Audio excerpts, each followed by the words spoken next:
මුසලම බත් කන්න තියන්නේ අයියෝ මෙයා බලන්නේ කොහොමද?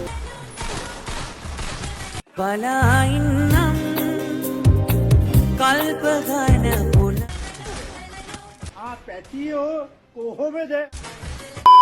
அந்த அறிவிப்போ அந்த தருவாலே சின்ன அறிவிப்பும் என்று சுடுவார் පුත්තෝ මේක අහගනින්.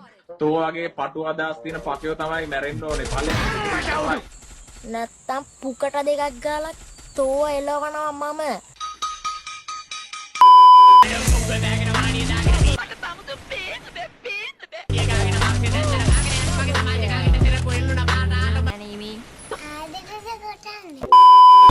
தும்மிரடி ஆயுச நூறாக எண்ணூறு உன்னோடு 10 ரச்சித்தாக பார்வை உன்னோடு உன் பொம்மை கண்ணோடு මගේ පින්තූරි දාපු එකට මං ඔබත් එක්ක තරහයි. මට නින්ද යන්නේ නෑ මේ ලෝකෙ මෙහෙම දේවල් වෙන්නේ ඇයි? මගෙන් අහන්නේ.